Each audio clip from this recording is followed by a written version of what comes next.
Eles correm por cidades, cruzam florestas, nutrem comunidades, mas os rios estão gritando por socorro. Hoje, no programa Jazz, matéria exclusiva, vamos descobrir como salvar nossos rios e virar essa corrente. Você já imaginou os rios com CPF? Com direitos garantidos por lei como qualquer outra pessoa? Bom, pode parecer loucura, mas em alguns locais do mundo isso já acontece. Em 2017, o Parlamento da Nova Zelândia declarou o rio Wanganui como uma pessoa jurídica, o que é uma vitória para o povo maori, que carrega o nome desse rio e que vem batalhando por esse reconhecimento desde os anos de 1870. Na Colômbia, o rio Atrato também ganhou status jurídico. Mas o que isso muda de fato? Na prática, significa que o rio passa a ser titular do direito. Mas ele não é uma pessoa humana que possa reivindicar e lutar pelos seus direitos. Então ele precisa ser tutelado pelo Ministério Público, pela Defensoria Pública e pelos movimentos sociais de defesa da natureza. E quais são os impactos desse reconhecimento, tanto no âmbito jurídico quanto no âmbito social? Os impactos são muito grandes, porque elementos da natureza não são considerados pessoas titulares de direito desde a fundação do pensamento filosófico jurídico no Ocidente, desde a Grécia Antiga. Há uma relação antropocêntrica, onde o homem é o sujeito e a natureza é o objeto para ser explorado, destruído pelo homem. Isso tem mudado com a crise ambiental, tem forçado um repensamento disso, tem mudado. Então os impactos são muito grandes. Ao você reconhecer um rio como sujeito de direito, você não pode mais extrair areia, como é extraído aqui no Vale do Paraíba, você não pode mais construir barragens sem ter um estudo de impacto ambiental, sem ter o respeito aos direitos desse ente, agora sujeito de direito. Então você tem um movimento de defesa desses recursos naturais, desses elementos da natureza.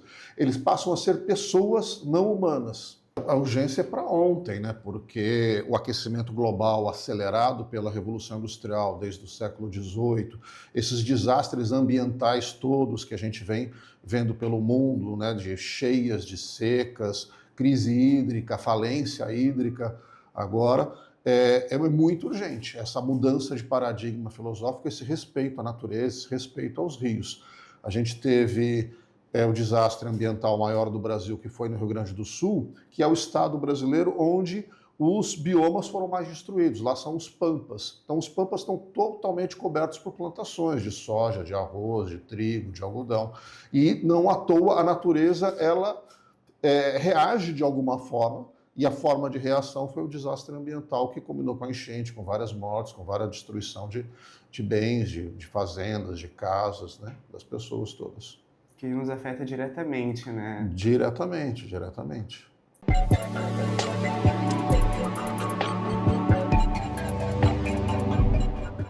Utilizamos a linguagem do cinema para lembrar você. Os rios têm direitos. Os mares, as florestas, os pássaros, todos os seres vivos têm direitos. A terra pede cuidado. A vida tem que continuar. Para isso, precisamos de educação de qualidade para todos, participação ativa, democracia e atitudes sustentáveis. Somos o projeto Jovens em Ação Sustentabilidade, da Celebreiros em parceria com a Petrobras, por meio do programa Petrobras Socioambiental. Neste filme, destacamos 2 objetivos de desenvolvimento sustentável: educação de qualidade e cidades sustentáveis. Sabemos que os seres humanos não estão sozinhos no planeta, mas temos a responsabilidade de defender os direitos de todos os seres. Pense nisso, reflita sobre suas atitudes, pela sua comunidade, cidade, pelo seu país e pelo planeta. Esse filme foi criado e produzido pelos jovens da Associação Celebreiros de São José dos Campos, desenvolvendo habilidades na linguagem do audiovisual.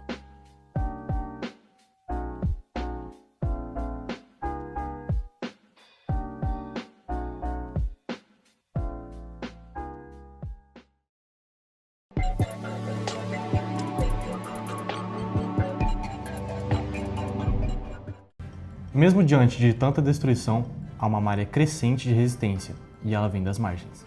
Aqui vamos conhecer a história de um morador ribeirinho e os reais impactos que os rios causam na vida dos seres humanos. Seu Elias, qual é a sua história com o rio? Eu mudei para o bairro em 1972. Até então, o Paraíba fazia parte do dia a dia das crianças, dos adolescentes e dos adultos.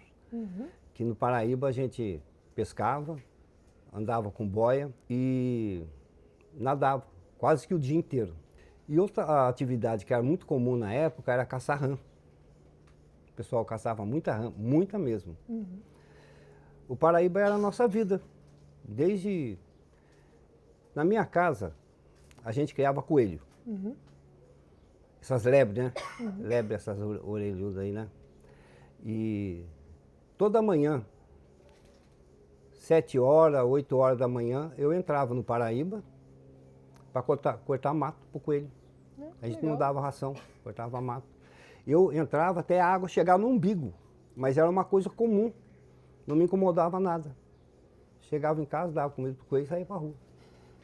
Que legal. E na sua opinião, qual é a importância de cuidar das águas dos rios? A natureza em si, ela tem que ser cuidada. E o rio é uma fonte de vida, né? Ele já foi muito maltratado, né? Hoje estão tentando cuidar dele, mas muito tem que fazer.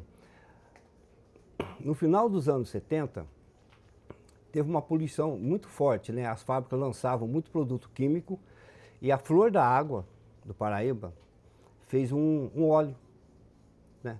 Mesmo assim a gente nadava.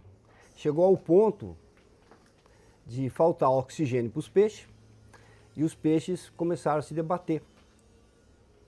E saiu até na rádio que não podia comer peixe Paraíba, mas algumas pessoas colocaram os peixes em tambor com água e esperou uns dias e comeram o peixe. Seu Elias, o senhor sabia que os rios eles podem ter direitos? E o que o senhor acha disso? O rio é vida, né? E eles estão tentando despoluir o Tietê. O Paraíba já melhorou muito a despoluição dele, tratamento de esgoto, né? As fábricas antes despejavam produto químico, não estão fazendo mais isso, mas tem muito que melhorar. O lixo urbano piorou. Sim. No tempo que eu vinha no Paraíba, nos anos 70, o lixo que a gente tinha era caco de vidro, que quebrava garrafa, alguma coisa assim, né? Hoje não, hoje se andar nas margens do rio é muito plástico, né? Então, cuidar do rio é cuidar, como se cuidar de uma nascente, cuidar de uma criança, né? Que é muito importante pra gente. Totalmente. Sem ele, não tem vida. A vida se fez em torno dos rios, né? Nas margens dos rios, né? Pois é, exatamente. Então a gente tem que cuidar bastante, né? Tanto que falam que se a gente um dia tiver perdido, siga um rio que você vai achar uma comunidade, né? Verdade. Mas enquanto o mundo avança, como está a situação por aqui? Aqui no Brasil, nossos rios sofrem diariamente com abandono, um coquetel tóxico de silêncio e exploração. E agora, vamos ver de perto o caso do Rio Paraíba do Sul. Estamos no 8º passeio ecológico com Pedro Oliva em São José dos Campos, no Urbanova, onde as informações e o esporte se cruzam nas águas. Mais do que um passeio, é um pouco da doação de vocês para vivenciarem o rio e também a gente educar os nossos filhos e em pouco tempo a gente conseguir melhorar mais ainda a qualidade. Esse projeto que eu falei para vocês da navegação do rio inteiro chama Projeto Cachoeiras porque a gente começou ele para provar a função das cachoeiras no ecossistema global. Até então a cachoeira era só vista como uma área de contemplação. Hoje a gente tem vários dados que demonstram que aonde a gente está aqui, ó, tem uma nuvem de vapor que está vindo daquela turbulência, a umidade do ar é maior, a qualidade da água aqui é uma, depois é outra, é muito melhor porque a cachoeira tritura igual um liquidificador e a matéria orgânica fica com um alimento prontinho para as bactérias virem comerem. Então depois de uns 300 metros da cachoeira, o rio fica muito boa a qualidade. E também gera vida endêmica, tem espécies às vezes de pequenos peixes, plantas, que vivem exclusivamente numa cachoeira, às vezes não tem nem na outra. E o ITA identifica uma energia que ela faz com esse turbilhão, que vai chegar lá no oceano e pode ter vida no oceano que tem ligação com as cachoeiras, né? Então para vocês verem como que a interconexão do ciclo das águas é muito maior do que a gente imagina, incluindo nossos corpos. Aproximadamente 23 anos atrás, a gente saía para treinar de rafting lá da Univap e terminava aqui. Quando chegava aqui, alguns atletas já tinham vomitado, a água era cinza, igual concreto, cimento, nuvem de mosquito, o ambiente estava totalmente desequilibrado, e hoje nós estamos convidando vocês para inclusive nadar. Então olha que legal, a gente estava numa situação muito crítica, paramos de jogar poluição industrial, aí diminuiu muito, quase zerou a doméstica, e hoje o que mais polui são as águas fluviais, né? De tudo que eu fosse escolher para vocês para falar, talvez seria essa. Para o rio ficar mais limpo agora, depende, claro, da união do poder público e da sociedade. O nosso estudo mostra que o rio vai ficar mais limpo a hora que a sociedade tiverem piers, decks, passeios de barco, de stand-up, caiaque, educação, a hora que a gente usar o rio, né? Então as águas fluviais, elas trazem desde o papel de bala, o pneu do carro, o óleo, o resto de comida, o saco de lixo que escorre um líquido, o sabão que a gente lava a casa vai para a calçada. Aí quando chove, igual choveu ontem, o rio você vê que é... Quando a gente estava passeando aqui no Urbanova, eu falo para as pessoas, às vezes com um pouquinho de mau cheiro, é o cheiro do chão do Urbanova, né? Porque é aquela aguinha que vem. Mas isso já é uma poluição mínima perto do que a gente está num processo muito bonito, a gente está na reta final. E é esse que o projeto está, através dessas bases científicas, convidando vocês para virem ter uma experiência aqui e para compartilhar com vocês e promover a expansão da consciência. E quando a gente fala de expansão da consciência, é um fenômeno que a gente trouxe lá do Japão, da Suécia. O que acontece quando vocês passam a ter essa relação com a água e pensar na água que está usando lá nas nossas casas e as ruas vão ficando mais limpas? Nós vamos ter diminuição de número de pessoas nos hospitais, valorização imobiliária do metro quadrado da cidade. Isso são bilhões em dinheiro na valorização dos nossos imóveis, diminuição da violência. Então, cuidar das águas que o rio representa, que é o espelho da sociedade, tem um impacto de expansão da consciência. E quem tem noção um pouco o que é isso, sabe que é muito ampla as consequências dentro da sociedade. Tá? Então, esse é o passeio ecológico, ele tem esse objetivo. E eu estou muito contente também, mais ainda, de ver vocês terem contato com a natureza. E eu adoro ver vocês com o pé com lama. Tá, se... Vai molhar? Vai molhar. Bom, Renan, o que você achou desse passeio ecológico? Sensacional, superou muitas expectativas. Eu não esperava que fosse tão magnífico um rio desse na cidade grande. Então, Renan, e o que você pensa do rio agora, o impacto dele depois desse passeio ecológico? Eu não esperava que fosse um organismo vivo como ele é, com mata ciliar, com fauna, usufruindo do rio. Eu nasci em São José e a gente sempre viu o rio como algo de uma maneira meio passiva. E agora não, agora sempre que eu vejo o Paraíba, depois de participar desse projeto, eu vejo ele como um ser vivo. Toda vez que eu ver o rio, eu vou olhar diferente, com certeza. Então, Renata, conta pra gente um pouco da sua experiência. Cara, na verdade, superou assim, a minha expectativa em relação ao que eu imaginava. Primeiro que a equipe é excelente, as orientações que são dadas tanto no pré quanto durante o passeio foram espetaculares, falando de onde a gente estava passando, sobre a vegetação, tudo isso, essas orientações em equipe, o trabalho em equipe, foi bem legal. E mesmo depois, onde o Pedro lá em cima, ele explica tudo sobre São José, sobre a natureza, foi bem legal. Foi um passeio diferente, né? Foi bem diferente para um domingo de manhã, gente. De manhã. É isso. E depois desse passeio, o que você pensou qual o impacto dos rios na nossa vida? Teve algum pensamento assim? Eu acho que, na verdade, é sobre o impacto da gente entender que tudo isso funciona. Para tudo isso funcionar bem, acho que é melhor colocado assim, para tudo isso funcionar bem depende muito da gente. Sim, sim. Entendeu? Então, pequenos hábitos que você muda, entender mais da natureza, do coletivo, do esporte, de tudo. Isso daí a gente tem que levar para o mundo, não só para a vida como para o mundo, e transmitindo essa experiência para as pessoas, né? Para poderem vir, fazer, experimentar. Eu não imaginei que no domingo de manhã eu estivesse aqui e fiquei feliz. Do alto da Serra da Bocaina até o mar, o Paraíba resiste. Mas até quanto tempo ele aguenta?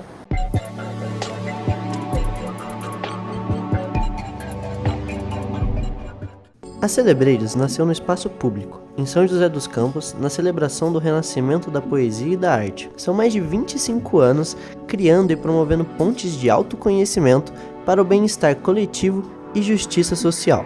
E por meio da ciência da educomunicação e da linguagem audiovisual, atuando junto às crianças, adolescentes e jovens contribui para um mundo sustentável, justo e igual. Assim, a Celebreiros conecta, cria pontes e desenvolve, em parceria com instituições privadas, poder público e comunidade, iniciativas voltadas para a redução das desigualdades sociais. Alinhados ao mesmo propósito e pautados nos objetivos de desenvolvimento sustentável, Celebreiros e Petrobras dão vida ao JAS, Jovens em Ação Sustentabilidade. Realizado através do programa Petrobras Socioambiental, o JAS impacta e transforma a vida de mais de 1.500 crianças, jovens e adultos. Os cursos do projeto não somente educam, promovem formação em audiovisual e horta e compostagem, com a missão de difundir e compartilhar práticas de preservação ambiental. Cada atividade é um convite à participação, à equidade e à construção de atitudes verdadeiramente sustentáveis, e criam um pensamento crítico, permitindo que, no futuro, essas crianças se tornem mais capacitadas para uma melhor tomada de decisão. O projeto abrange mais de 140 bairros, direta e indiretamente, um reflexo de sua dimensão e legado que perduram até o presente. Estamos em 2025 e a Celebreiros te convida a participar dessa segunda fase do projeto Jovens em Ação Sustentabilidade.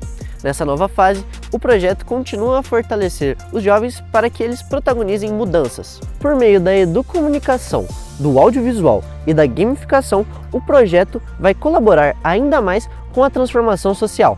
O JAS vai continuar a orientar a comunidade sobre temas de alta relevância no campo da sustentabilidade e do meio ambiente. E o grande resultado de tudo isso, sabe qual é? Tornar aprendizado em soluções práticas.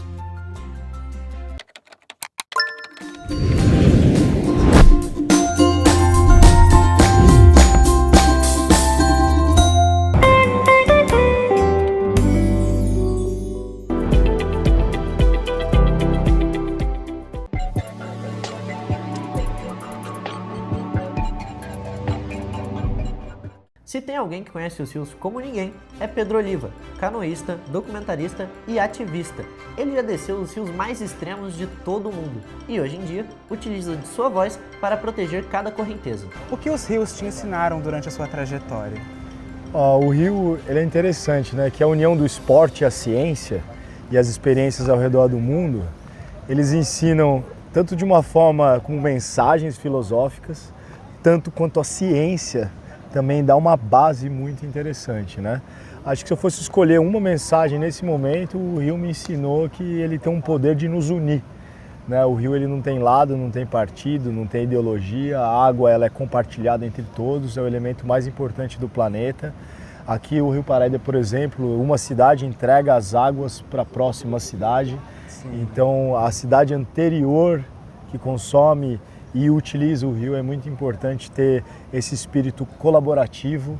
Nós somos, o rio me ensinou que nós estamos integrados, né? Então nós somos basicamente um só. E aí depois ele tem mensagens muito legais, né? Quando você vai remar no rio, se você remar contra a corrente, você vai lutar contra o rio, vai se desgastar, vai perder o caminho. Agora quando você aprende a ler o rio e fluir com ele, o caminho fica muito mais fácil, fica muito mais harmonioso. Eu acho que isso, depois de viajar em mais de 60 países, os 7 continentes, eu tenho esse aprendizado na vida, né? Que a vida também sugere isso, né? Você fluir com a vida, aceitar, respeitar, entender o que é para você, o que é seu. Me ensinou a não querer me comparar com outras pessoas e em si entender que eu tenho a minha autenticidade, meu tempo de aprendizado, de crescimento é único. Então o rio ele tem um poder enorme de passar mensagens e principalmente para mim que é de unir a sociedade por um bem comum que é a nossa própria natureza com esse alimento tão rico que é a água. Sim. E como você disse, a última perguntinha rapidinho, a água compartilhada. E com todas essas suas experiências, onde suas viagens, qual foi o momento mais marcante em que você viu o impacto negativo das ações humanas que não compactuaram com o bem-estar do rio? O impacto negativo, para mim, eu não vejo hoje como negativo, porque no processo de evolução do ser humano, nós, em alguns momentos, escolhemos caminhos equivocados. E isso não é um processo coletivo de aprendizado. Por exemplo, quando a gente inventou a privada e que a privada joga o esgoto no rio, né? Depois que isso foi passando de geração em geração, o filho de um proprietário de uma indústria que aprendeu a fazer isso, ele já nasce vendo isso como um procedimento, como algo que é um protocolo. Então, ele é como se ele não soubesse, né, o que está errado. E agora o nosso papel é, quando a gente está nesse caminho tão bonito, restaurando um rio, né, num processo reverso, que ele chegou muito poluído e está sendo limpo, e o projeto Cachoeiras me mostrou muito isso, é a co-culpabilidade, né? Então nós somos responsáveis por esses impactos que não são positivos de forma conjunta, sem acusar, né? Porque esse conflito direto, essa luta direta seria uma, né, acusação, uma denúncia, ela não dá oportunidade para a gente ter uma conscientização ambiental. E hoje o caiaque, ele me dá essa oportunidade de primeiro olhar com respeito, entender, me colocar no lugar do outro e dessa forma, com a ciência, com a experiência, com a paixão, trazer as pessoas para atitudes mais conscientes. Então tudo que o ser humano veio fazendo, né, que você está chamando de negativo, para mim é um processo de evolução e eu sou muito otimista pelo caminho que nós estamos escolhendo, que está acontecendo hoje. Uma prova é a presença de vocês, né? Jovens em Ação, Sustentabilidade. Né? Olha que tem coisa mais esperançosa do que está aqui na sua frente, né? Com um projeto tão bonito, falando de uma mensagem tão importante. Então eu acho que importante a gente buscar soluções de forma integrada, com muito respeito. Como eu te falei, a natureza, aquela hora que a gente estava conversando ali, que o vulcão me ensinou isso, né? Até o mal é necessário, né? Então os erros que a gente vem cometendo são oportunidades de aprendizado e a gente tem um momento que a natureza ainda está permitindo a gente ajudar ela a se regenerar e entrar entre equilíbrio entre o uso humano dos recursos naturais e a preservação ambiental. E é um caminho, né, de aprendizado. Muito obrigado. Obrigado por vocês seu por terem tempo vindo, para viu? disponibilizar essa entrevista pra gente. Hoje vimos o que sufoca nossos rios e quem os mantém vivos. A luta por rios livres e limpos não é apenas de um governo ou de uma ONG. A luta é nossa. A luta é sua.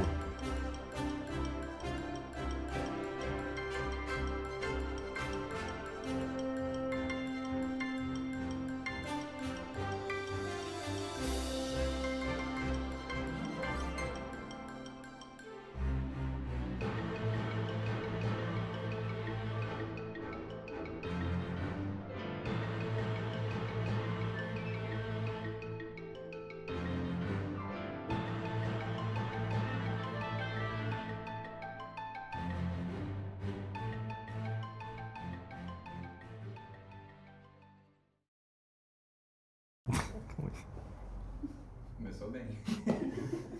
O que foi? Não, calma aí. Tá, vamos lá. É que eu tô imaginando ele com o snorkel, eu vou rachar o bico. Deixa eu... Pode ir? Hoje vimos o que sufoca nossos rios e quem os mantém vivos. Vamos de novo? Vamos de novo. Aham. Hoje vimos o que sufoca nossos rios e quem os mantém vivos. A luta por rios livres e limpos não é apenas de um...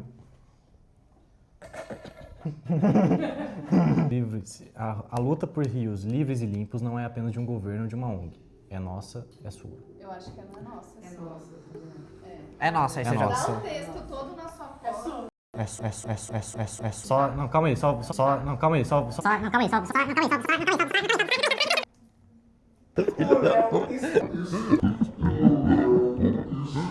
O Léo está de